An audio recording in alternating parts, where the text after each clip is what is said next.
তার বুকের উপর কত বড় একটা চাপ পাথর চেপে বসেছে। আমরা এই পরিবারগুলোর প্রতি সহানুভূতি প্রকাশ করছি। যে মণিমুক্তাগুলা চলে গেল, আল্লাহ তাআলা এদেরকে শহীদি মর্যাদা দান করুন।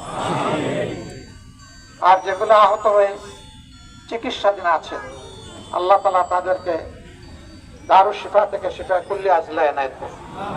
ভাই আমি তো চলে গেছিলাম, আল্লাহ ফিরিয়ে দিয়েছেন। কেন? নিশ্চয়ই আল্লাহর পরিকল্পনা সকল বান্দার জন্য যেমন আছে, আমার জন্য তেমন আছে। তবে আমার আল্লাহর কাছে আমার একটা চাওয়া আছে, কিন্তু শাহাদতের দরজা বন্ধ হয়। আল্লাহ ইচ্ছা করলেন শহীদদের খাতায় আরেকটা নাম এইগুলো আমি লিখতেই পারি।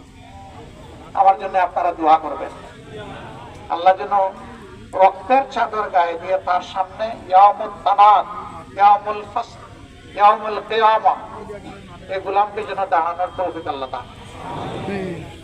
আর এই রক্তগুলা এবং আমাদের আগে এই জমিনে দিন কায়েম করতে গিয়ে আমাদের কলিজার টুকরা, মাথার তাজ, যে সমস্ত নেতৃবৃন্দ, সহকর্মীবৃন্দ দুনিয়া থেকে বিদায় নিয়েছেন, এই সকল রক্ত দিয়ে আল্লাহ যেন বাংলাদেশের সকল আবর্জনা ধুয়ে মুছে পরিষ্কার করে,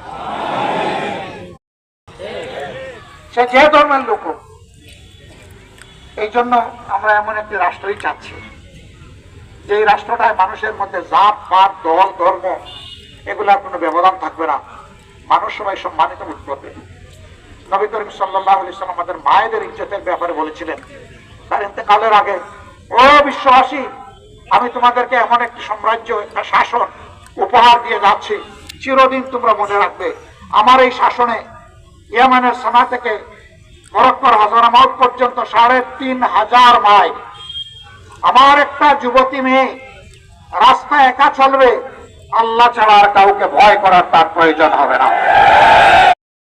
এক জায়গায় ঘুষ খান, কিন্তু 10 জায়গায় তাকেও ঘুষ দিতে হয়। এই ব্যবসা যখন বন্ধ হয়ে যাবে, কারো আর কোন জায়গায় ঘুষ দেওয়া লাগবে না ইনশাআল্লাহ। তিনিও বেঁচে যাবেন আমাদের সকলের মতো, সম্মান নিয়ে বাঁচবে। দুঃখের বিষয়, ঘুষকে এখন অনেকে নিজের পাওনা মনে করে। আমি সিলেটের মানুষ, সিলেটের আদালতে একজন জিপি ছিলেন, চরম ঘুষখোর, আবার 5 ওয়াক্ত নামাজও পড়ে। আমি বুঝলাম না সে ঘুষ বুঝলো না নামাজ বুঝলো, আল্লাহই ভালো। একজনের সাথে তার কন্ট্যাক্ট হয়েছে,